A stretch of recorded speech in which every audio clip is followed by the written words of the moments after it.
Hello, everyone. Hi. Everybody hear me? We're good. Audio's good. Good. All right. Thank you guys for joining me again for a cooking class. Some people joined me last time for the cooking class. Some people are new. So I'm going to go over a couple of the things for the cooking class. Tonight, we're going to make some candied walnuts. We're going to make roasted pears, and then that's going to go over your salad that we have baby kale and spinach.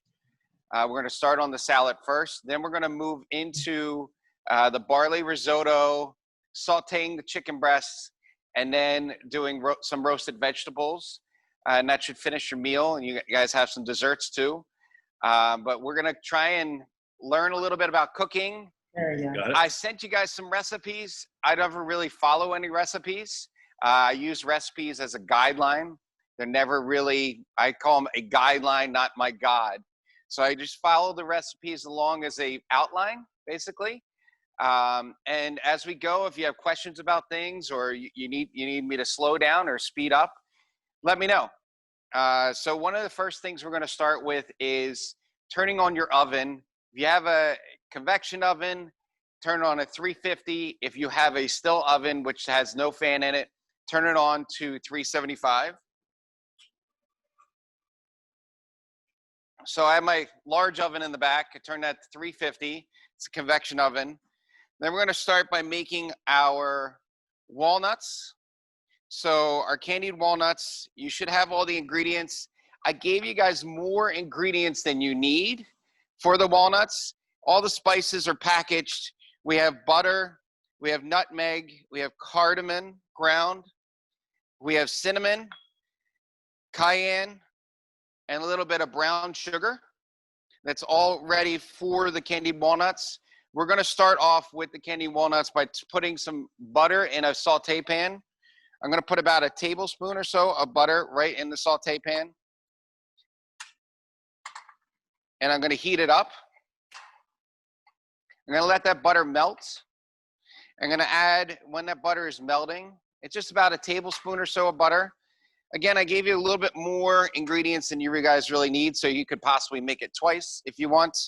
But these are going to be candied walnuts. You could use these for anything. We're going to use them in the salad tonight. You could use them just as a treat for later.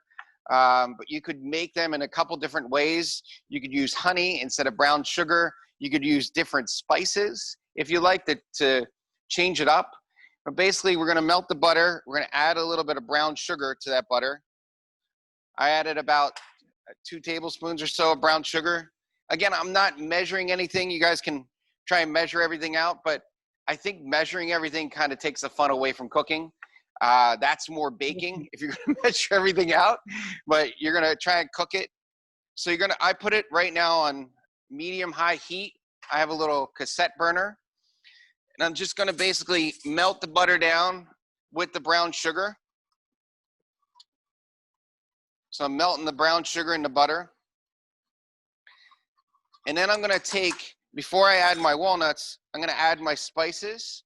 I'm going to add a little bit of nutmeg, a little pinch, just a pinch of cardamom, a little bit of cinnamon. I'm putting about 2 teaspoons of cinnamon in there, a pinch of cayenne, just like an 1/8 tablespoon of cayenne. That is all going, so I got the cardamom, the nutmeg, the cinnamon, and the cayenne in my pan right now, toasting up. Those flavors are going to toast up together, and you want your spices to toast up so that you get more flavors from them. If you put your spices in and you don't toast them a little bit, you won't get it. And you could smell, part of cooking is seeing it, smelling it, tasting it. So right now, in my pan, I have a little brown sugar, the butter, and the spices. I'm going to put in my nuts, my walnuts, and I'm going to just mix them up. All of about 2 cups of walnuts, I'm going to mix them up with my brown sugar, my butter, and all my spices.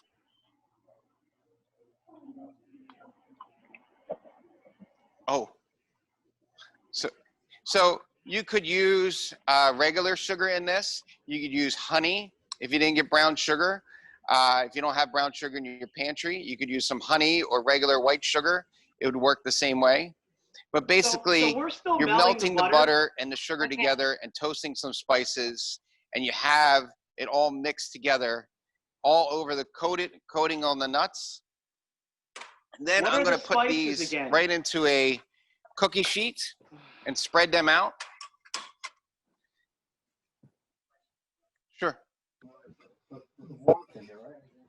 Okay, so I have the nuts. I put the nuts right into the pan, into my saute pan with the butter and the sugar and some of the spices. I toss the nuts around with that melted butter and sugar, and then put that right onto my cookie sheet. I have a little quarter cookie sheet. Then I'm gonna now put that into the oven for 350 for about 10 minutes or so. And basically that's gonna finish the caramelization on all the sugar, and it's gonna help basically candy and coat all of the nuts together. I'm putting that right in the oven. What's that? Okay. Do we grease the pan? You know what? Sometimes I cook these things at home for my kids and my family, and I can cook them pretty quickly. So, and it's taken me years and years of putting everything together. So, tell me if you need to slow down. Tell me to speed up. Everybody has a different way of cooking and how their capacity in cooking is. What spices go in? And obviously, I set up everything already to go through Slow everything. down here. Can you slow So down? right now I have my Oh my God. walnuts in the oven. All right, hold on a second. I don't. Grease? Can you hear us? No, you don't need to grease your cookie He sheets can't hear you. at Hold on all. one second. You have enough butter, and you would actually want it to all kind of stick to your cookie sheet because it gets kind of crispy. So it's all going to kind of stick there. If you don't want it to stick, don't put parchment paper or any kind of paper down, because what will happen is when you go to scrape it later, all that paper will kind of shred up and go inside your nuts. And you don't want that at all.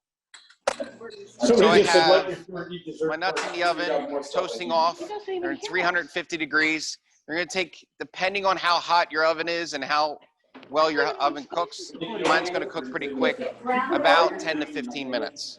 The next thing we're going to start on is we have He's an on to the Andrew pear. Okay. let's get So these are typical pears that you can find. All right. Sure. Put the whole pan in the oven? This is ridiculous. Oh. They don't like my nuts in the oven. Okay, guys, I think David Gill really wants you to slow down. Yeah. All right, we I are don't even going know to what take spices a are little supposed to break be. and slow down because I understand, I see everyone's comments. I understand that we might be going a little fast. Shouldn't say Yeah, we. we're rookies here. Adam is going a little fast for everyone. David Gill, did you have We're a on the question top. about what We're he the big just ones, you guys are- I have no idea what spices that are in front of me are supposed to go in. Oh, we do. Okay. So he missed all the spices and everything. Okay. So All right. can you redo that? Sure, then sure. I can talk about it. Bake for 15 So minutes. what I put my paper? This is going low battery too. This one. Okay, we gotta plug that in. So basically, what I did in my saute pan here is I put about a tablespoon of butter, melted that down, Can't hear him. added brown sugar. We can't hear you. Okay, We we'll can't get hear him. you. Jolene, we can't hear him. Okay, Adam, hold Got on to start one over on that. second. Yeah, Adam, hold on 1 second. Just so you guys know, Adam cannot hear you. We use So a lot of rubber. Jolene is, that's why we asked her to slow down. We did too. Good? No. Okay, so in my pan right here, I'm just doing this one more time. So I got my butter and my brown sugar in my pan. Jolene, And then all the I'm gonna take ingredients and are put right in, you guys should have a little bit of nutmeg, Go to the pear next. cardamom, a little bit of cinnamon, and cayenne. I'm gonna put each one of them into the saute pan and toast them with the butter. I'm gonna put about a teaspoon of nutmeg, about 1/8 of a teaspoon, a pinch of cardamom, about 2 So this teaspoons is into of these cinnamon cans that we dumped Yeah. into there, and just a small pitch of cayenne. this, you can put more cayenne if you want. You You gotta can put a redo little the bit less I don't cayenne. see that. I don't This see is that going to be there. your Oh. base for your nuts, and then you're going to toast that off all the spices inside your saute pan. Then after that toast, you're going to add a little bit of your nuts. I gave you guys about 2 cups of nuts. You're going to add those nuts and mix them Peel all the together pear. in your saute pan I'll peel the and pear put out, them you in the gotta oven. do it. Here. That This should pear is basically butter. caramelize and coat all of your nuts. You don't, I use a little cookie sheet to put everything.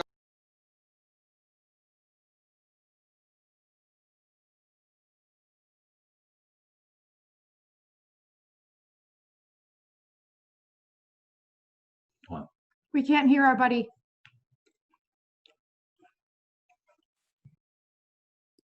Jolene, we can't hear Adam at all. Jolene, take over. Start cooking. Good, have them start from the beginning. With the pear.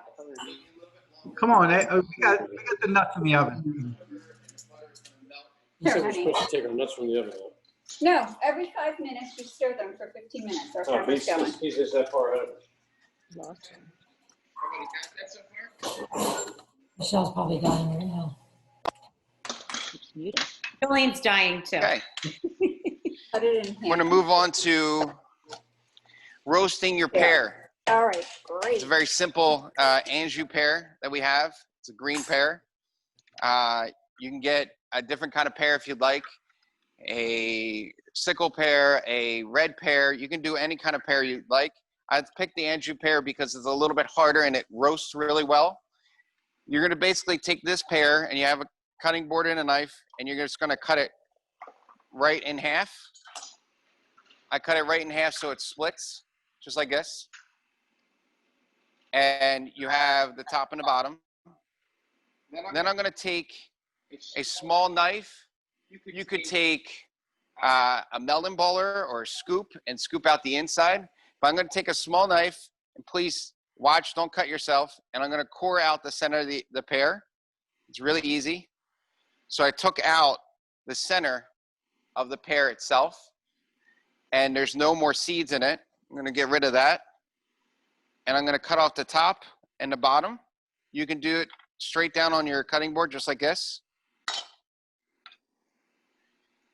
So I'm going to do it on the other pear too, so you guys can watch.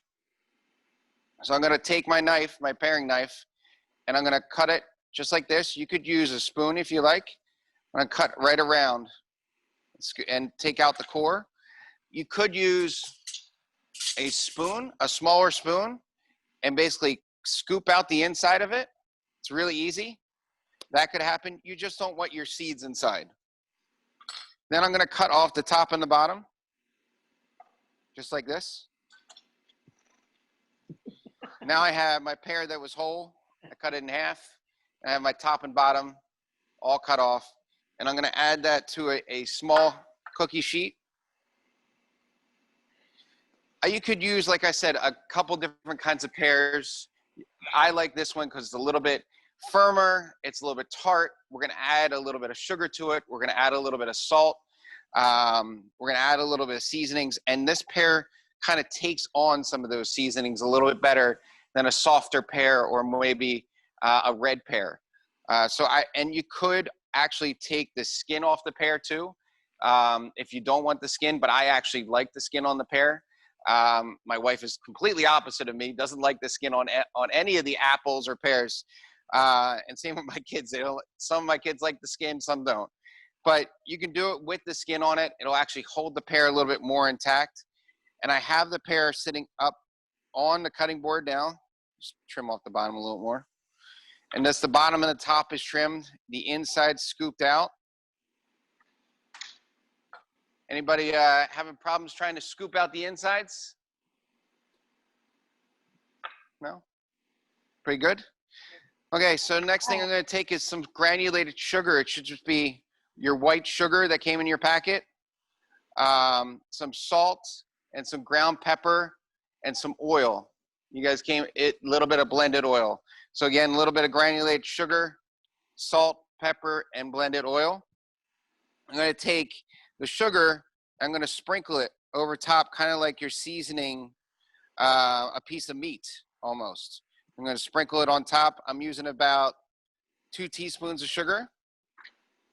I'm going to sprinkle it also with a little kosher salt right on top. His voice again.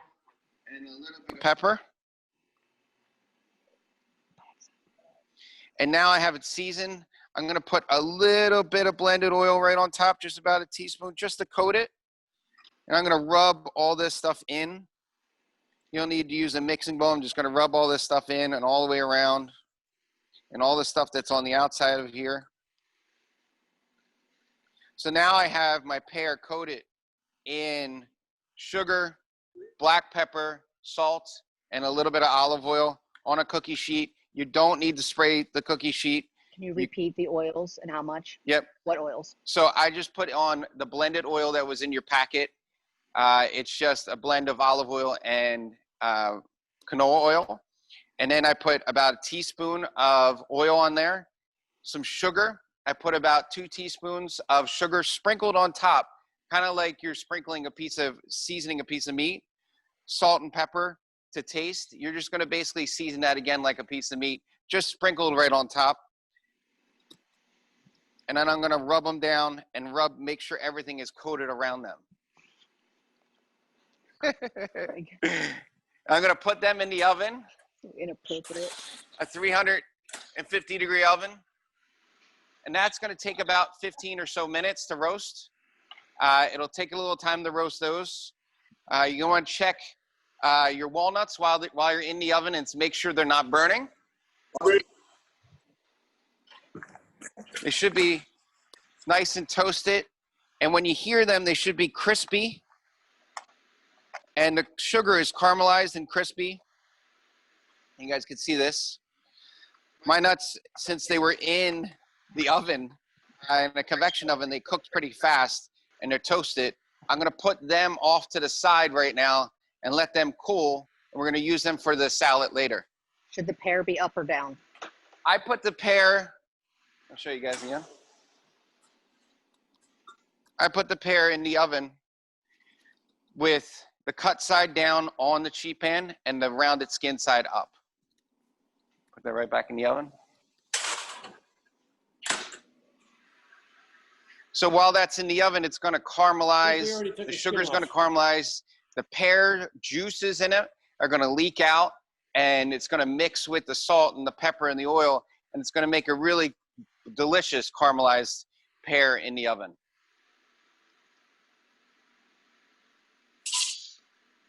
Next up, we're going to try and start our barley risotto just a little bit. What we have to do is we have to put in this pot I have right now, I have 4 cups of my vegetable stock that I sent with you guys. And we're going to put it in a medium-sized pot. And yep, it should be right in those jars. And we're going to bring that up to a boil and get that ready, because that's going to take a little time to boil. So that's, again, about 4 cups of vegetable stock. We made this vegetable stock with vegetable scraps, onions, peppers, fennel, celery. And we actually save some of the scraps and make from cutting some of the vegetables we do and make it from there. We use all fresh products inside there. I'm just going to bring that up to a boil. I leave it on high heat on your stove, on an electric stove or a gas stove. I'm going to leave it on high heat. The next thing we're going to do is we're going to 1 cup of vegetable stock. It should be 4 cups of vegetable stock in those containers that you guys have. It should be in those jars that came with everything. There's barely 2 cups. Then while that's heating up, we're actually going to season and marinate our chicken breasts. Everybody got 1 cup. There's not even 2 cups. We use it should be in the chicken one stock container that you have. There should be 4 cups in This is all we got is this one. I have, We got in somebody. this container should be the vegetable stock. looks And like- just pour it right into your pot. That's only 2 cups. 2 cups. Okay. Adam. The next thing we're going to do is we're going to take out our chicken breasts. Our Adam. 6-ounce chicken breasts. So there should be 4 cups of vegetable Yeah, that container is about 4 cups. Okay. Everyone's saying they only got about No, we just measured it. It's 1.5 cups. They add more if they have it. Yeah, if they have it, they can add more. If not, what? Adam, can we use? Yeah, chicken it should be stock right around. for an addition? No, it's the ratio between, when we go to cook the barley, the ratio between how much barley we have to how much stock, it should be about 3-to-1 stock to barley ratio, and that'll help it cook. And can they substitute if they have a chicken stock? Yeah, if you have chicken stock, if you have any kind of other stock, you can substitute that in. As long as you have something seasoned and you want to bring it up to a boil, that'd be amazing. Yeah, what they got, this should be fine. The next thing we're going to do is we're going to season up our chicken breasts. I have 2 6-ounce organic chicken breasts I sent in a package. These actually came to you guys, and they might be a little bit wet inside the package. So I would recommend before you season anything and before you coat anything in seasoning, you're going to take some paper towels and you're going to just damp and dry off any of that liquid in your chicken breasts. This helps when you're going to season, all your seasonings kind of stick to your chicken breasts instead of slide off. It's really important to kind of like dry off your chicken breast a little bit, because sometimes in the packaging and in the shipping, there's a little bit of liquid in there. Can you go back? Sorry, we get a lot of questions about the vegetable stock. Just reiterate to them what they should do if they want to substitute. They're asking for time to go find their substitute in their fridge. So the container might have been throwing some people off with the vegetable stock itself. We're going to go with how much vegetable stock you have in your container. If you have something you want to add to that vegetable stock, you can add chicken stock in your refrigerator or in your pantry. You could add vegetable stock to it. If you have beef broth, go for it. If you want beef broth in there, you need about, to the ratio of barley to stock, you're going to need about 3 parts of stock to 1 part of the barley. So you're going to need more stock than barley. And the barley actually will expand as we're cooking it and start to fluffen up as we're cooking it. Jolene, if they don't have either. So again, I got my chicken breasts here. I have my 2 6-ounce chicken breasts. I patted them dry. I'm going to basically season them up. I sent you guys some chicken seasoning. This is a little bit of a blend that we have here at 12th Street. And then I sent you guys some parsley. What's that? What's that? They're nuts. Oh. Guys, if you still have your walnuts in the oven, you want to take them out of the oven or check them in your oven. They could burn up pretty quickly, but you want to make sure that your nuts are toasted, caramelized, and a little bit crispy. I have my nuts. I'm going to show you guys. I have my nuts here. They're toasted, they're crispy, they're caramelized, and I'm just going to put them right off to the side. Just check them in the oven. Your pear should be roasting in the oven too. It should be getting soft. If it's burning in your oven, move it to a higher rack, because it really should be at 350 degrees for about 15 minutes.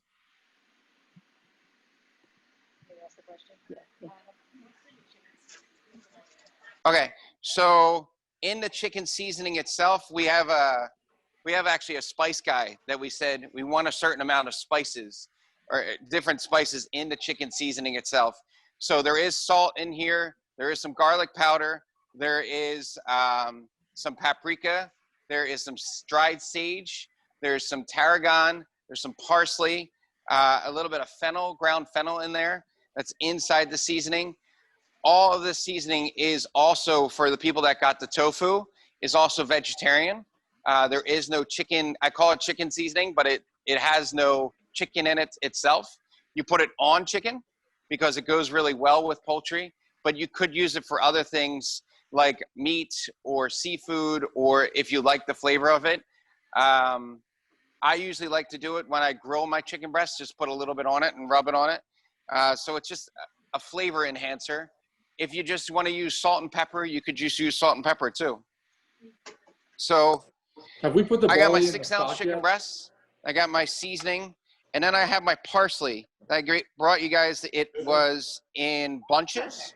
So I'm going to basically take the parsley and take the stems off the parsley and pick the leaves off. It doesn't have to be perfect. You just have to pull the leaves off of it. If you have a lot of stems, so I'm just pulling the leaves off just like this. And I can see, I'm going to have my little bunch right on the bottom. You could use dried parsley if you have any dried parsley. You could use another herb. We're just going to chop a little bit of this parsley to go on top of the chicken breasts. I'm going to ask you to hold on for 1 second. Sure. We have, where's Tim? Somebody had a question. Tim, if Yeah, you I was wanna wondering, unmute should barley yourself. be in the chicken I stock? know you had a question, Tim. Should the barley be in the chicken stock? Should the barley be in the chicken stock? No, we're just bringing it up to a boil. So all we're doing right now with the vegetable stock or chicken stock is bringing it up to a boil. Once it is up to a boil, we're going to turn it off for right now while we're marinating our chicken. We're going to do the barley is going to be made kind of in a risotto style fashion. We're going to sweat down a little bit of shallots, a little bit of garlic, and we're going to cook the barley in a risotto style fashion. So I'm just picking my parsley right now. Hopefully everybody else is picking parsley. It's a little bit of a side job, I guess, in the kitchen is for you to pick parsley and have parsley all ready and washed and gone. We actually had, when we were doing, I was working at a couple restaurants, that if you didn't have parsley on your forehead, you didn't chop enough parsley that night because you would have parsley everywhere. Usually you have to chop cases of parsley at a time. So this is a little bit of a knife technique. You're going to need a chef's knife. You're going to have the parsley in front of you, and you're basically going to chop the parsley. The best way that I like to chop the parsley is to hold my knife alongside the parsley just like this, and then take my hand and roll the parsley up, kind of like basil. Now, this is a little bit harder technique than most people, but I'm just going to chop it down just like this. And it's going to come down and it's going to chiffonade. That's one way you can chop parsley. Another way is some people just chop it along and chop it up just like this. You know, you shouldn't have that much parsley. It should be about a bunch. We're going to reserve some for later. But you want to chop up the parsley so that it's not too fine. You still see the parsley. I got taught how to chop parsley a couple times by somebody is not to chop it too much because you actually start to take all the flavor out of the parsley and out of the herbs. And it goes right onto your cutting board. You want to keep all the parsley and the herbs. And it's really important to have a nice sharp knife. I have a 10-inch Wusthof knife. Really important to have a sharp knife and also how to hold your knife. So one of the most important things about a sharp knife is that it's balanced in the center and you hold it, don't hold it like this. You want to choke up on the knife a little bit. If you hold it like this, it's kind of like an axe murderer. I don't know how many axe murderers we have out there, but you don't want that. You want to choke up on the knife a little bit, kind of like a bat, and hold it just like this. And you're going to chop this up. You can hold the other end of your knife if you're going to chop just like this and rock back and forth. It's really nice and easy. Okay. Yep. So the people that have the tofu and the vegetarians, we're basically going to chop the parsley up too. You're going to take your tofu out of your packages and dry it off just like what we did with the chicken, just on paper towels because the tofu comes packed in its own liquid. So we're going to dry it off a little bit and we're going to make sure that the tofu is nice and dry before we season it. And we're going to season it with parsley and the seasoning packet that I gave you guys for the tofu. Again, the seasoning, the amount of seasoning we're going to put on the chicken all depends on how much seasoning you like. I'm going to give you guys a guideline, but if you like a lot of seasoning on things, then you put a lot more seasoning on your chicken. Or you like a little bit of salt and pepper or seasoning, you put a little bit less on there. So I have my parsley chopped up. I'm gonna put that off to the side right now on my cutting board. I wanna remind everybody to check on your pears. Your pears should be roasting in the oven. I have my pears roasting in the oven now. They turned a little bit brown on the outside. I'm gonna flip them over, they're nice and hot. You flip them over. And they're roasting on the other side, so you have a little bit of caramelization. I'm gonna put it back in because I know the pear is a little bit still hard. I want it to be nice and soft. So while everybody's chopping their parsley along, we should have our chicken dried off. We should have our parsley somewhat chopped. Maybe people chopped it, doesn't matter. And you're gonna, I'm sorry, oh, so the tofu itself should be dried off. You're gonna take the whole brick of tofu, and you're gonna season the tofu right now, and you're gonna marinate the tofu whole. So you're gonna do this tofu the same way you're gonna do the chicken breast. The chicken, I'm gonna season the outside of the chicken breast. I'm gonna season the one side of the chicken, just like I'm seasoning a piece of meat with salt and pepper. And when you're seasoning things, you wanna hold them up high and move your fingers back and forth. And you're gonna do about 2 teaspoons on one side of the chicken breast. You're gonna flip them over and do about another 2 teaspoons on the other side of the chicken breast with the chicken seasoning and or if you have tofu. I'm gonna use about a pinch of my parsley. So that's about a teaspoon of parsley on there and about a teaspoon of olive oil on my chicken breasts. So that's just to put all the marinade together, put it nice and fresh. You're gonna, basically you can rub it in with your hands, you can mix it together with your tongs if you have tongs. I'm just gonna mix it and toss it around in my plate here. And this, you can prep this ahead of time so you can have this marinating a couple days before. You can have it marinating, I wouldn't go any more than 1 day ahead, but you could have this marinating in your refrigerator overnight, come home, and then you could saute and cook it. So again, I put about a teaspoon on either side of the chicken breast seasoned and some of the parsley on either side seasoning. And I'm gonna reserve the rest of the parsley for the dish later. Any questions about that, guys, so far?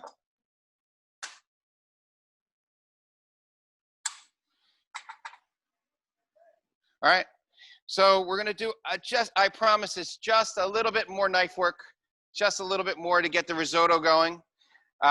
We're gonna do, right now, is we're gonna slice, sorry, I should have shown you this. This is shallot.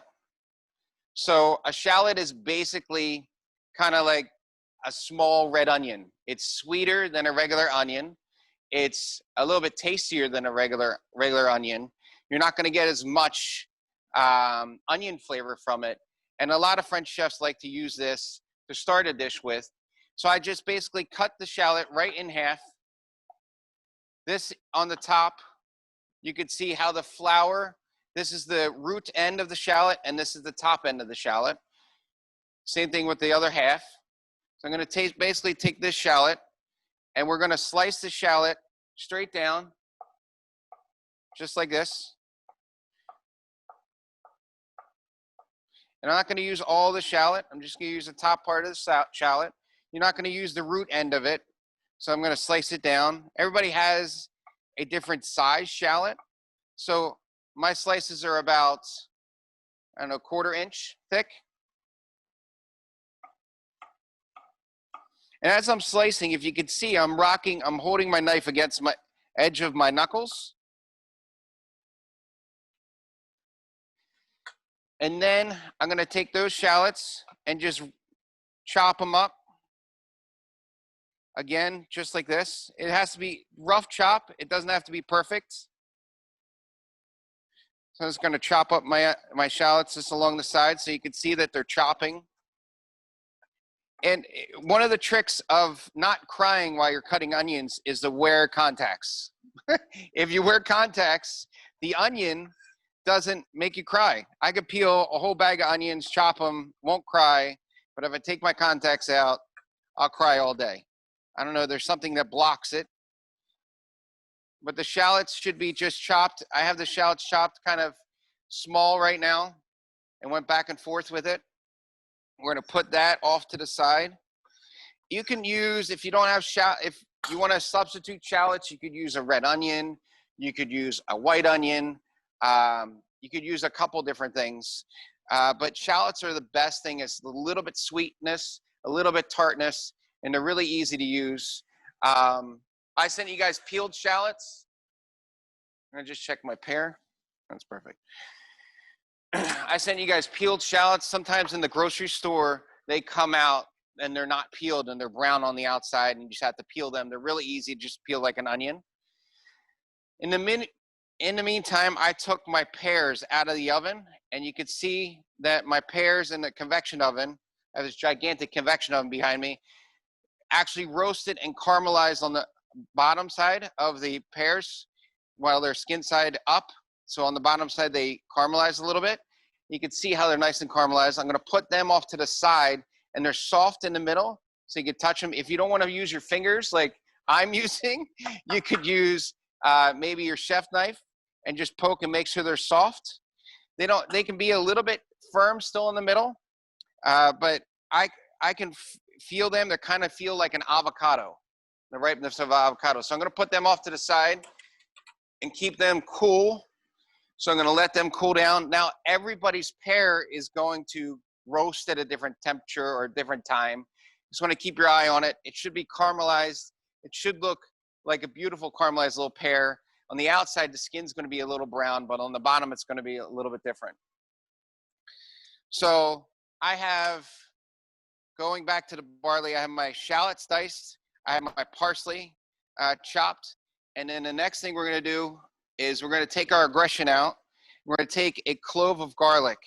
So I sent you guys all peeled garlic, so you don't have to peel it yourself. There's a, yep. All right, I asked Adam to just hold up for 1 second. I just want to make sure everybody has been able to keep up. Make sure that there's no one who needs maybe a few more minutes before we get to the garlic. How's everyone doing? Hey, Jolene, the chicken's just go faster. The chicken's hanging in there, right? We haven't put that anywhere, right? The chicken is just hanging out, right? Just marinate the chicken. Just let it marinate right now. We're basically getting all that seasoning to try and penetrate inside the chicken so that later on when we go to eat the chicken, it's nice and tasty. So what time should the ingredients arrive at the house? Craig, is there a way to mute you permanently? If there is, don't tell my wife. She's still on the search. You're supposed to have the wine with dinner, not before you make all this. Okay, we're ready? All right, so everyone's good? Yep, we're good. Okay, so I gave you guys garlic cloves that are peeled already. You're gonna take the root end off of it. So the bottom end of it, you'll see a little bit of the bottom end of it and the top end of it. You're gonna take the root end, just cut that piece off and throw it in the trash. And then you're gonna take a nice heavy chef knife and you're gonna smash with your hand right down on the cutting board your garlic. It might go everywhere, hopefully not. Hopefully it'll stay right in one place like mine did, but sometimes it smatters, so be careful, wear an apron. But basically that just smashed it down right there. I'm gonna add, this is a little bit of a trick. I'm gonna add a little bit of salt. So we're gonna mince the garlic up and that'll help me while I'm mincing the garlic to actually start to take some of the moisture out of the garlic and help me with my chopping my garlic. So I'm just gonna chop my garlic. I put a little bit of salt on top of it. A little salt in the garlic and it helps. I'm just gonna go over with my knife. I already chopped my garlic. So. Just like this. Moisture. And this is the last thing you guys have to chop tonight. This is it. So if you do the garlic, you're going to chop it just like this in the little pieces. We're going to use the 1 clove of garlic and we're going to put that off to the side for right now. Your cutting board will smell like garlic. Your hands will smell like garlic. Everything will smell like garlic. But as long as everybody else smells like garlic, you're good. we have, No. so we have our shallots, our garlic, our chopped parsley off to the side. We're gonna put, oh, and I got a glass of wine, a little glass of wine. I think last time I did this, we almost drank a whole bottle of wine. I'm not sure what happened. I lost track of time. But we're gonna have all this. This, guys, is gonna go into your barley risotto. But before we make the barley risotto, we're gonna actually put in, we're gonna saute our chicken breast off. And then we're gonna put the chicken breast in the oven. So I'm gonna start with a medium saute pan. I have a cast iron pan. You could use a Teflon pan. You could use a regular all-clad pan or a stainless steel pan. I like to use these cast iron pans because I get a better sear on everything. So I have a medium cast iron pan right now heating up on high heat. I still have my, if your veg stock came up to a boil, just shut it off for right now. Just make sure it's hot. I'm gonna heat up my cast iron pan and I'm gonna put about 2 teaspoons of blended oil. So it's the oil that came in your kit. It's kind of clearish. And I put it right in my pan. And the way that you're gonna know, everybody's pan, size of their pan is gonna be different. So you're gonna need a little bit more oil, a little less oil. The oil should coat the bottom of the pan. So right around the bottom of the pan should be coated with the oil. You don't need to have a lot of oil in it like you're frying, you're just sauteing. The difference between frying and sauteing is the amount of oil you have. So I'm just gonna coat that. And you're gonna see that the pan's gonna start to heat up. You're gonna see a little bit of smoke on there. And you're gonna see that the ripples of the oil is gonna ripple a little bit.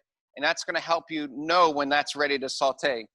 So my pan is a cast iron pan that takes a little bit longer to heat up. If your pan's a little thinner, it might be a little faster. Also, another way to know whether or not your pan is really hot enough is when you go to put your chicken breast into your pan, you can hear it sizzle. And you should be able to see it also sauteing in your pan. You're gonna hear it sizzle and go right down. That's when you know your pan is hot enough. So right in my pan right now, I have enough oil just to coat the bottom of the pan. And it's the blended oil that I sent in your kit. I have the 2 chicken breasts that are seasoned with the seasoning. The guys that have, everybody that has the tofu, what you're gonna take with your tofu right now is you have it in a nice little brick. You're gonna take that tofu and cut it in half. And you're gonna saute either side of the tofu in your pan, in your saute pan, just like we're doing the chicken breasts. It'll kind of look like 2 pieces of tofu, just like our chicken breast here. And I'm gonna saute that on high heat. I can hear it snapping and crackling. Your whole stove should be getting oily and greasy right now, which nobody likes. So I'm just sauteing it on nice high heat. You're gonna make sure, one of the biggest things is when you start off on high heat, you're gonna lower it down to a little bit like medium high heat. You're gonna look at your pan and see how your pan is reacting to your chicken. A lot of times people use different kinds of saute pans. I know I have like 3 or 4 saute pans at home that I use. I actually had a lot of these cast iron pans at home. And as soon as the day after we got married, my wife and I got married, I had them all hanging up on my wall, all these beautiful cast iron pans that were seasoned. She threw them all out. I came home and I was like, oh, where'd they all go? She's like, oh, these are greasy mess. What do you need these things for? She threw them all out. I was like, oh, and now I have 1 pan at home that's a cast iron pan. And I'm allowed to keep that off to the side. But they are greasy. They get a little bit of a mess. So my chicken breasts, because of the cast iron pan, I'm just gonna flip it around. It has nice and golden brown. I'm gonna flip it to the other side. You can see your chicken breast, or at home, your chicken breast should be golden brown on one side, and just flip it to the other side. So you're gonna saute both sides of the chicken with the tofu. You're gonna saute both sides of the tofu, and you're gonna get it nice and brown. Everybody's chicken in their pan is gonna cook a little bit differently. But I would highly recommend getting cast iron pans. They're like the Teflon of all the pans, the best Teflon, the oldest pan. And you want to get a good, nice, firm one that when you pick it up, you can feel how thick it is. There's different gauges of them. I'm just sauteing my chicken breasts. You're going to have a little glass of wine while you're sauteing your chicken breasts. I always drink half a bottle of wine at home while I'm cooking dinner. It drowns out all the sounds from behind me of my 3 kids running around and going crazy. So I'm sauteing off my chicken breasts a little bit. You're going to put those chicken breasts into another one of those baking sheets or cookie sheets that you have. Or you can actually put it right in the oven in the pan. I don't like to put it in the oven in the pan because some of the grease from the pan starts to boil over in the oven and sometimes it makes it smoke. So now I have both sides of my chicken breast brown. You guys can see the other side of the chicken breast brown. Doesn't have to be completely caramelized brown, but I got both sides brown. Turn my heat off. I'm gonna put my pan to the side. I have both chicken breasts right now that are seasoned and seared on both sides, and they're sitting on my cookie sheet. I did not put any paper down or any spray down on my cookie sheet because sometimes that stuff sticks to your cookie sheet and actually makes your chicken, it starts to peel off with your chicken, so you don't want to do that. The tofu, you're going to do the same thing, just sear it on both sides. You don't necessarily have to cook the tofu in the oven. You're just searing it on both sides. That's all you have to do. So right now, I'm going to take this chicken breast and I'm going to pop it in a 350-degree oven. It's only going to take about 15 minutes. Right now, from this stage, we're going to move a little bit quicker with some of the things because they all have to kind of cook around the same time. So that this is the most difficult part of cooking, is kind of timing of everything. One of the stories I tell you is when I first met my mother-in-law, I came to their house for dinner, and she had chicken sitting on outside the oven. The green beans were on the stove, boiling in water, cooking away, and the chicken wasn't even in the oven yet. I was like, oh my God, what's going on? How is this possible? And the green beans are going to be dead. So timing is really important on all this stuff. So I have my seared chicken breasts. I'm going to pop them in the oven at a 350-degree oven and let them roast off. And we're going to start our barley. So I'm going to have a medium pot. You could do it in a saute pan. You could do it in a small-sided saute pan called a sautoise, or a pot. I'm just going to basically put that on medium heat. And I'm going to put, just coating the bottom of the pan with oil, about a teaspoon of oil on the bottom of the pan. We're going to saute our shallots while that gets hot. We're going to saute our shallots off. I'm going to put about a tablespoon of diced shallots into the pan with the oil, and all of the minced garlic in the pan. I'm going to go on about medium-high heat and let that sweat down. So I'm going to put about a tablespoon of shallots. First, I'm going to start in a medium pan or pot. A little bit of oil, some of the shallots in the pan, about a tablespoon, the garlic clove that's minced up. And I'm going to let that sweat. You're kind of making a start of kind of a sauce. The important thing, and one of the tricks you guys are going to need to know about sweating anything in a pan, you want to add flavors as you go. So I sprinkle salt and pepper when I'm sweating down any onions or garlic when you're making a sauce or a gravy, because this starts to leach out all of the liquid inside there, and it makes it saute and sweat down a little easier. I'm going to mix this up.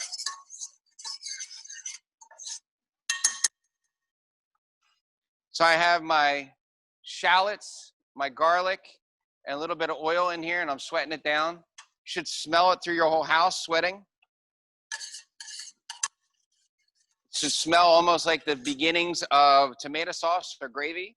depending on how you say it. I'm gonna add in, the next item to add in is some barley that you guys are gonna do. And the reason why we're gonna call this kind of barley risotto is because we're gonna keep on stirring it and adding liquid as we go to it. Now I gave you guys a lot of barley. So the ratio again is about 3 parts of your liquid to 1 part barley, and the barley will start to expand, okay? So the barley is actually has kind of grains in it that we're gonna toast off. So in my pot right now, I have my shallots, my garlic, my oil, and I'm gonna put in about a 1/2 cup of barley inside my pot, and I'm gonna mix up and toast off the barley, the onions, the garlic, and the barley inside my pot. I'm gonna toast that up, and just, you wanna coat all of your onions, your garlic, everything with the barley, and just coat it together. You just have the oil in it right now, and let have that all coat together. The next ingredient we're gonna do is white wine. So I gave you guys little jars of white wine. And this is important because you're developing kind of flavors as you go. So you're gonna pour in about 3 tablespoons of white wine into your pot. And that is going to sizzle, and you're gonna reduce that down on high heat till you have no more wine. You're basically gonna cook out all the alcohol in it and let it reduce down. Barley itself is, it's a grain, and the reason why risotto or borio rice you typically use in risotto, you start to rub all the rice kernels together, and it develops kind of a creaminess in the risotto. So we're gonna do the same thing with the barley, where we're gonna reduce down the white wine, we're gonna add a little stock, and we're gonna keep on stirring it a little bit, and it'll get creamy. And then there's a little bit of a trick at the end where you add a little bit of heavy cream and a little bit of cheese to make it even creamier. So now I have my barley and my white wine is reduced. You'll hear the white wine kind of sizzling in the pan, and it'll get down dry. And in cooking terms, it's called getting to sec, S-E-E-C. It's kind of drying out all the white wine. This is where I'm gonna add my first addition of my stock. So I'm gonna add my stock in 3 parts. So at this point, I'm gonna add a little bit of stock, just enough to cover the top of the barley. So my barley is just my stock is just covering the top, and it's boiling. I'm gonna put that on a little bit lower. I'm gonna lower down the heat a little bit, about medium-low heat. I put the stock into my barley. I have it boiling right now. And you're just gonna take either a wooden spoon or a metal spoon, and you're just gonna make sure that once in a while, you're just gonna keep on stirring it. And we're gonna add additional liquid, and we're gonna finish off the liquid as we go. But it's really important that you're kind of developing all the starches while you're cooking the risotto. That's the most important thing with risotto itself. You could add all of the liquid at once, but when you add all liquid at once, it basically starts to cook like regular barley or like regular rice if you're doing rice. This way, you're kind of developing it as it goes in some of the starches. So in my pot, again, I have the barley, the onions, the garlic that are all sauteed, a little white wine cooked down, and I poured my vegetable stock over just enough to cover the barley and put that on low heat and let that simmer. And once in a while, just keep on mixing it up and stirring it. Some people say that you have to never stop stirring risotto. You can if you have time, or maybe you have a sous chef that'll just sit there and just keep on stirring risotto. Another time with another red wine break.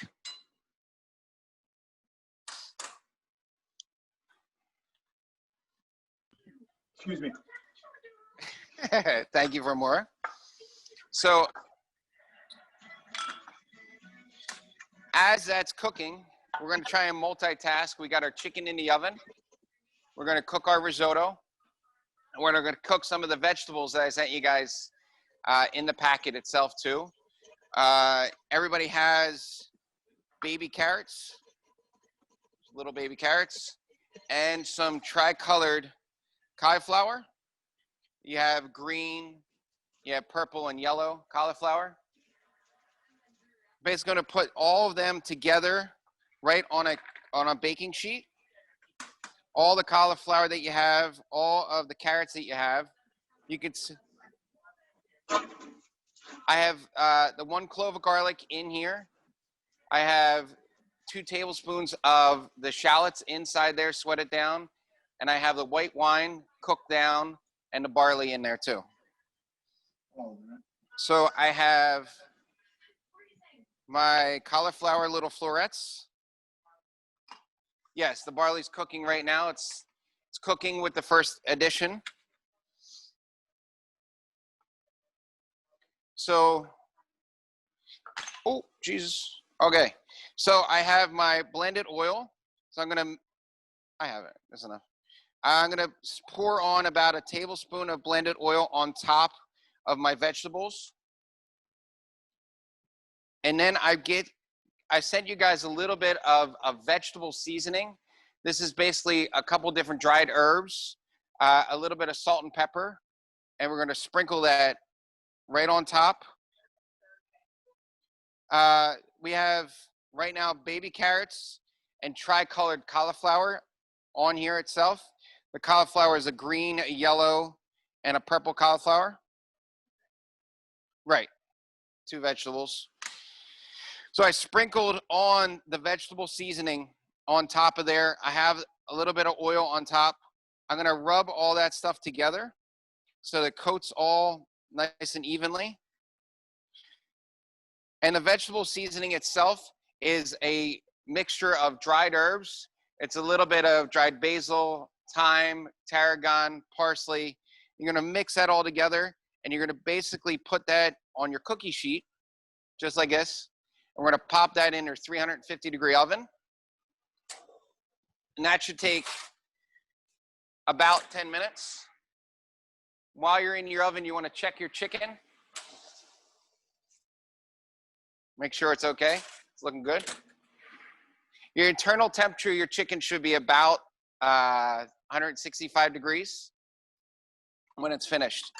Now I have my barley cooking in my pot. I'm simmering it. It's basically cooking nice and slow. It's about absorbed the first addition of my liquid. So if you guys can see, you can actually see some of the barley inside on the top. And it's on low right now. I'm stirring it up. I'm gonna add another addition of the liquid. This is about just enough to cover the barley again. So it's about another half a cup or so of liquid. Again, recipes are kind of guidelines. They're not exact. The idea here is that you're gonna cover the barley with the liquid, enough liquid that you're just gonna cover it just on the top, and you're gonna bring that back to a boil and let it simmer and just keep on stirring it while it's simmering. And right now you're trying to, basically as the barley's cooking, you're kind of rubbing the barley together with all of the starch itself. In my oven, I have the baby carrots, the cauliflower, and the chicken roasting. Anybody want me to go over a little bit of the cauliflower and carrots? No, we're good. So that's boil. I'm gonna let that simmer a little bit. While that's simmering, I just want to make sure everyone's good. Has everyone been able to keep up? Does anyone need us to slow down or have any questions? So what do I do with the pears? No, I'm kidding. Keith, are you drinking out of your painting class glass? Look at that.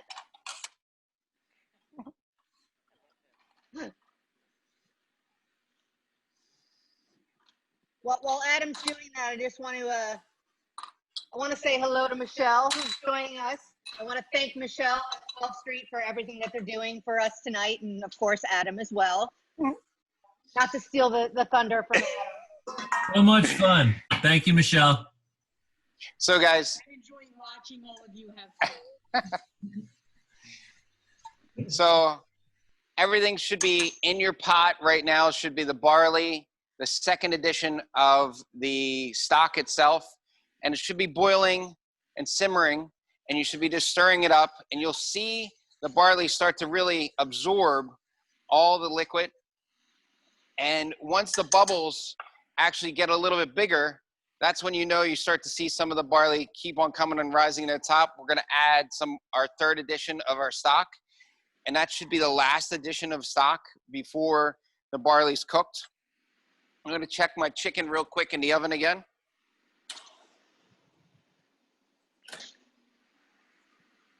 My chicken is actually finished.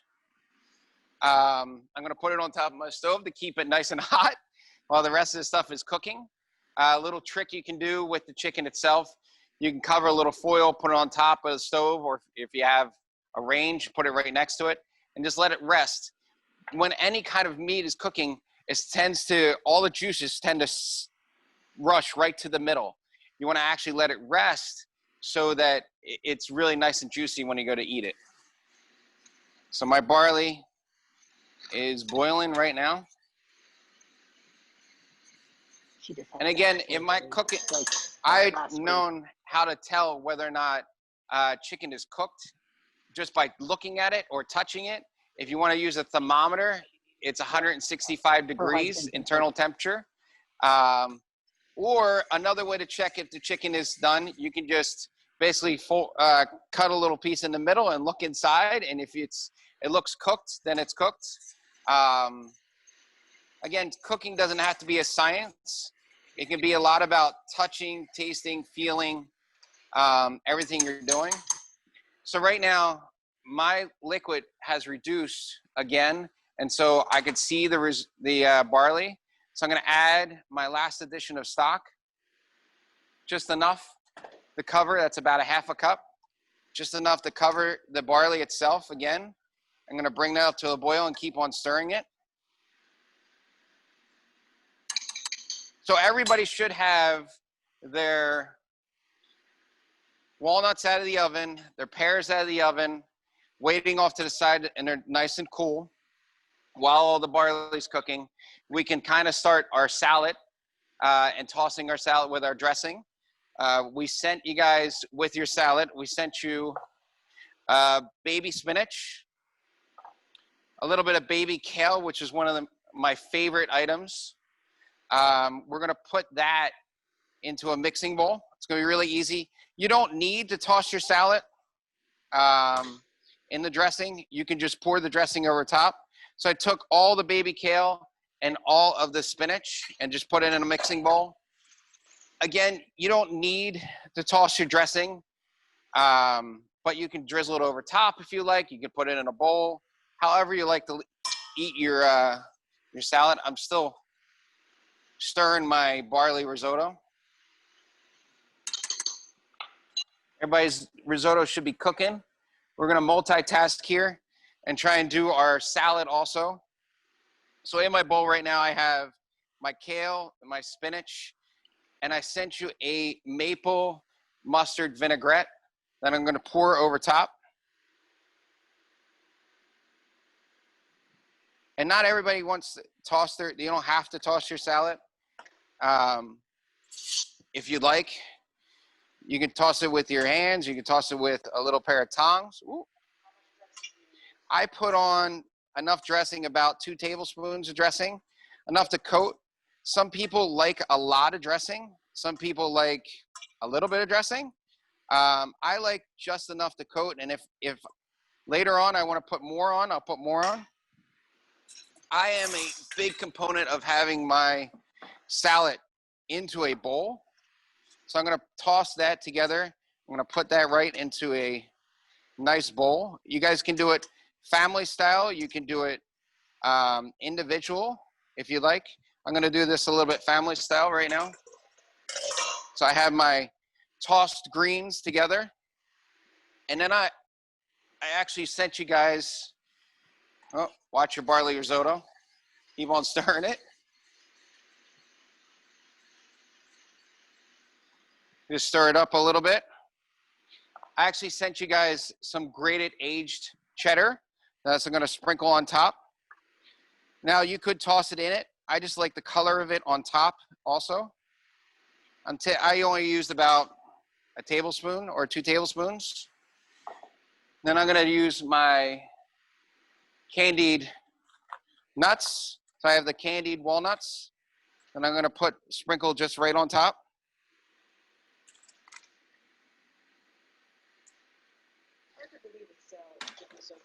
I know.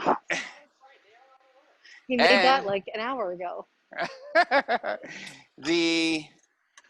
Sorry, gotta keep on stirring. Don't forget your risotto, guys. Keep on stirring it. Then I'm gonna use my pears that I roasted. Just gonna cut them down. You can cut them in chunks. You can cut them in wedges. I'm gonna cut it in little bit chunks because I like to eat it with, just have my fork with it. You can use the whole pear. You can use half the pear. Maybe save the rest of the pear for later. So right now in my salad, I have my roasted pears. I have my cheddar cheese. I have a little bit of the walnuts and the dressing with the kale. And the salad is done. You can put that off to the side and we can attend to our entree. Ooh, my spoon got a little hot. You know what, actually in commercial kitchens, at home I have a whole bowl full of wooden spoons. But in commercial kitchens, you're not actually supposed to have wooden spoons because they can't get cleaned as well as you want them to. So we have to have metal spoons or stainless steel spoons, and they get a little hot when you leave them in there. But wooden spoons are so much better. So in my pot right now, I have the last reduction of my vegetable stock, and it is getting nice and creamy, and all of the barley is kind of cooking. At this point, it's really important that you guys try your barley, even though it's really hot. You want to see how far it's cooked. You want to see how it tastes and how it's seasoned. Like the very beginning. Oh, and it's hot, so be careful. So my barley is cooked. It's just about cooked. It's seasoned. It has enough salt and pepper in it because of the vegetable stock. If you want to put more salt and pepper in it right now, this is the time to kind of do it. But the barley is cooked really nice and creamy. My liquid is reduced almost all the way because you want it kind of reduced all the way before we add the next ingredients. So in my pot right now, it still has a little bit of liquid. The bubbles are kind of going. Move this off to the side to plate up our next course. Should barley be crunchy? What's that? Should barley be crunchy? No, no. If it's crunchy, it's not done yet. Check your vegetables in your oven. Make sure they're not overcooking or burning. But the barley should be, the texture of the barley should be kind of like pasta. Should be a little bit al dente. Should bite you back a little bit. If that's not happening and you're out of liquid, just add a little bit of water to it, right from the tap or filtered water. You can add a little bit more water to it and reduce it down a little bit more. The barley should be just a little bit al dente. So my barley right now is reduced completely. It has no more liquid in it. I'm using one of these little candy burners.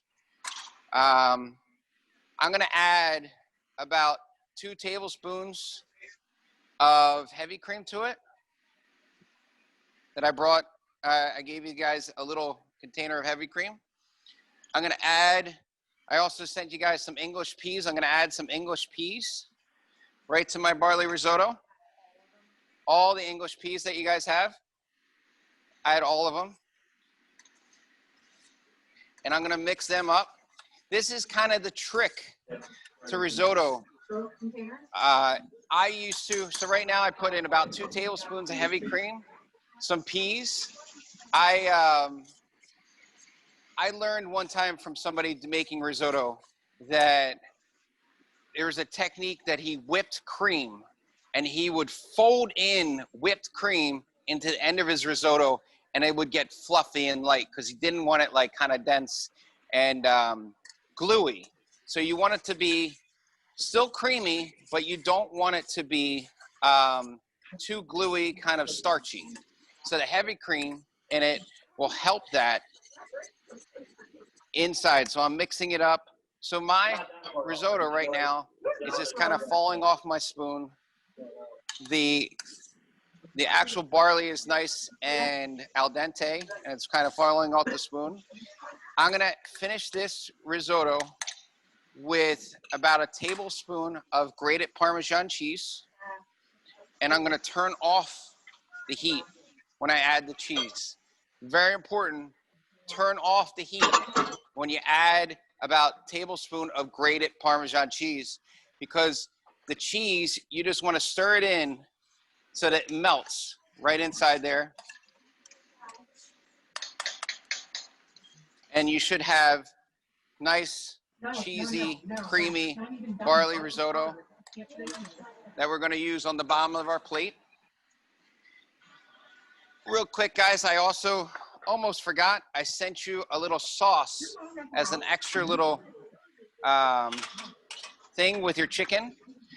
I'm going to use the chicken demi. I'm going to try and balance that on there. I use a little chicken demi. I'm going to heat that up. I forgot about this. I can't even get it open. I'm going to heat that up in a little saute pan on medium heat.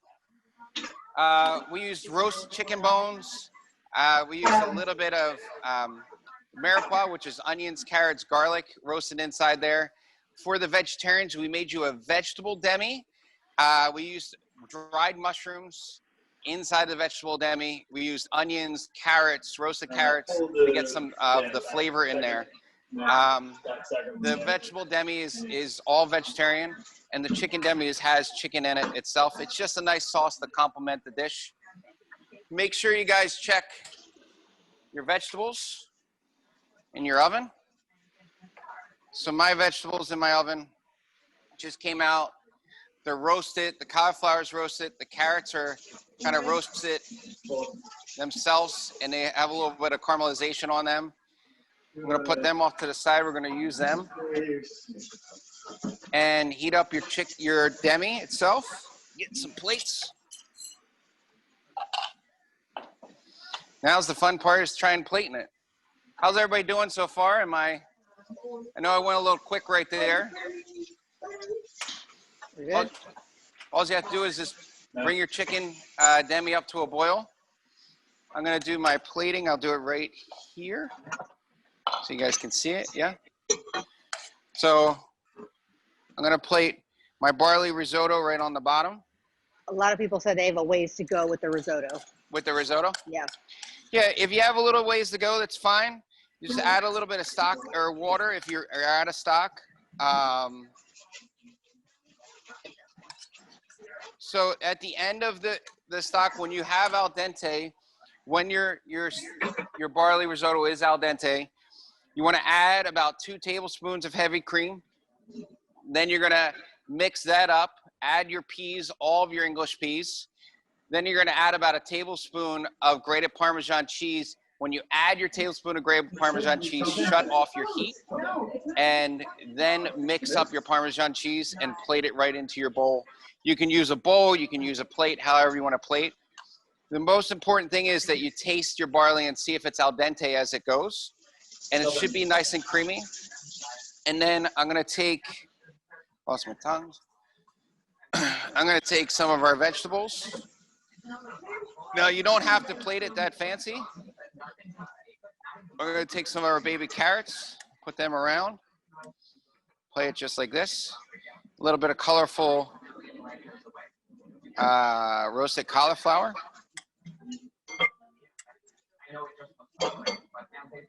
Yeah, so if your risotto has a long way to go still, just add some more liquid to it, bring it up to a boil, and keep on stirring it. You can raise the heat. It should just be boiling on a simmer. You'll see the medium, the bubbles kind of boiling itself, and they should be a medium boil. And keep on stirring it. Keep on stirring it. So I have my cauliflower, my baby carrots, my roasted chicken. You can slice your roasted chicken on top, or you can just leave it whole, just like I am. And then I'm gonna pour my little sauce right on top to make it taste oh so delicious. With your tofu, it'll be the same way. You're gonna just place the tofu on the top. You can heat your tofu up and just pour the vegetable stock on top. Your chicken is finished. Should be able to put it right on top if it's finished. And then you have your beautiful salad. Right off to the side, you have a nice kale. See, there we go. Nice baby kale, your spinach and roasted pear salad with your walnuts, and then your entrees. Should taste delicious. Anybody have any questions? I know I went a little quick right there at the end. So I am sure that everybody's plates look just like that one. Is that correct? We want to see what everyone's plates are looking like.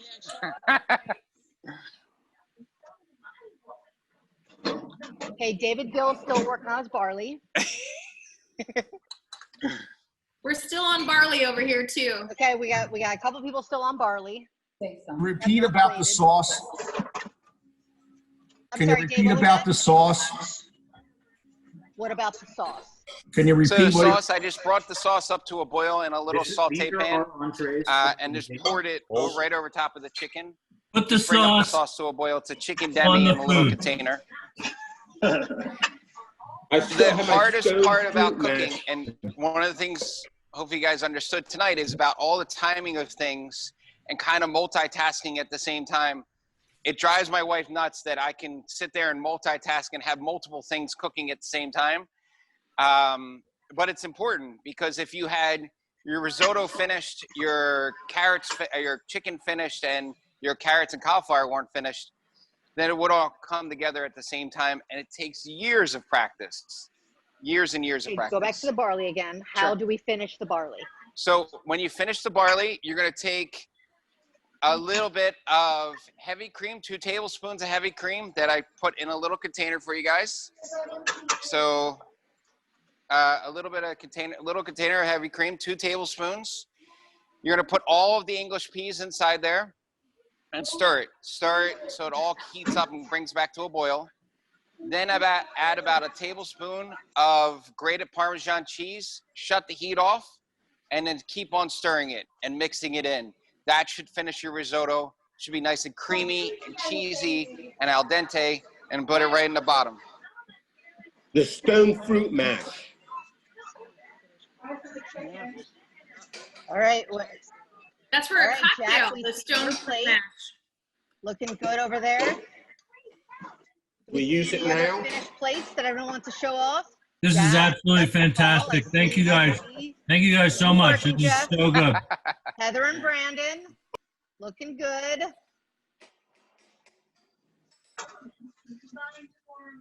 Who else do we have? Anyone else want to show off their, okay, Matt, what do you have? Looking good, Matt.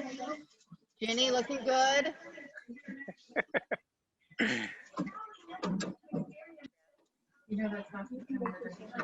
Oh, they're asking about the stone fruit mash.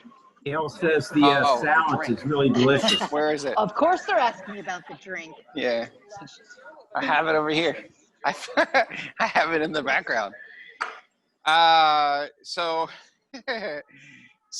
this is a little bit of puree that we used, an apricot, a peach puree inside here, also a little bit of pomegranate inside, and then we pureed it up.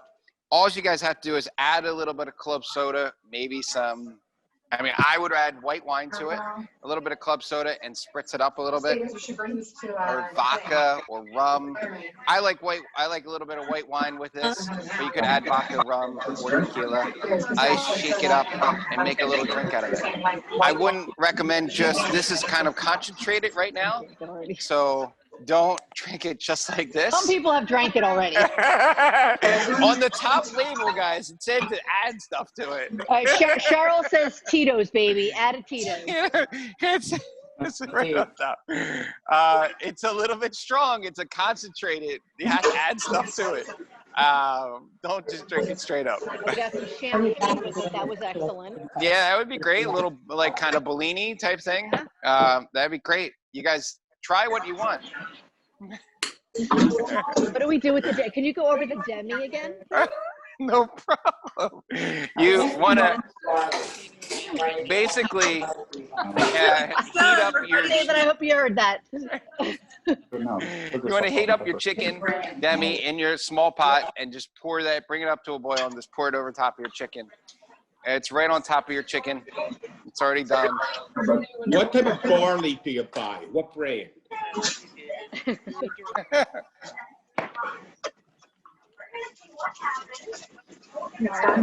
right, how's everyone else doing? And Matthew and Amanda, you got your risotto? Got your risotto done? We're finishing risotto, but I just am eating salad out of the bowl. Salad looks good. Oh, like my mom. Question. Liz, plate's looking good. Question. Yeah. Oh, Ed's is looking good.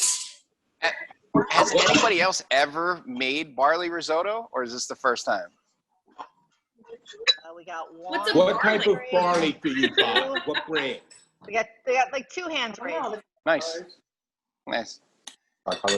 You can use different kinds of barley too. There's different grades of barley. We use a white pearl barley. You can use black barley. There's different kinds of barley you can use. I'm sure Whole Foods has them, or you can get them online. It's the yellow that's Cheryl, how you doing? How's your? Want to see your finished photos? Come on,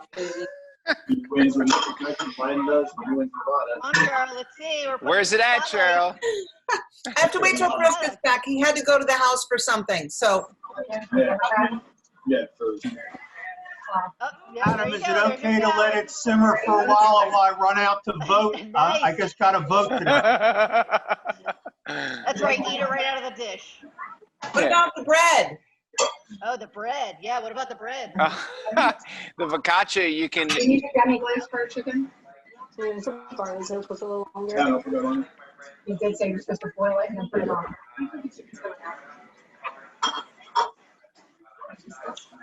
I could put it only just a top. Hi, Nicole. Huh? I was like, all right, maybe this material is... More chicken. Adam, that was fantastic. I tell you, white wine really makes a difference. Really takes good with it. Is everyone loving the? Oh, it's delicious. Kelly said it's delicious. Awesome. Really good. You didn't know. So much fun. The chicken is so good too. How'd the tofu dish turn out? Yeah, who had the tofu? Oh, well, Heather did have the tofu. Heather, how's the tofu? Freaking amazing. Oh, Thank you so much. This was amazing. Yeah, this is really fun. A lot of fun. Okay. Jeff, did you cook? Did I just see Ed pour some vodka? I think a lot of people who aren't big into cooking just have to Fine. like. Okay. You're muted, Ed. Yeah. Yeah. Yeah. Yeah. Yeah. So I'm going to put you guys in some breakout rooms, and maybe you can share a meal together and get to know each other a little bit more if anybody wants to stay on. If not, we really want to thank Michelle and Adam and 12th Street Catering for everything that they did. They are absolutely amazing. I know that they've done this virtual cooking class for some of you already, for some of your clients and the people that you're involved with. So if you want to reach out to them, I would obviously highly recommend them. They are first-class professional, and obviously their food is amazing. Even if you guys are cooking it, it's still amazing food. So much fun. What do we do with this purple thing? David Gill, did you hear Michelle's comment? She said, thank God you do her accounting and not her cooking. Jolene, thank you so much for putting this together. Really awesome. Absolutely. Jolene, I'm A lot of fun. for coffee or lunch or something. With love to, Matthew. We love the breakout.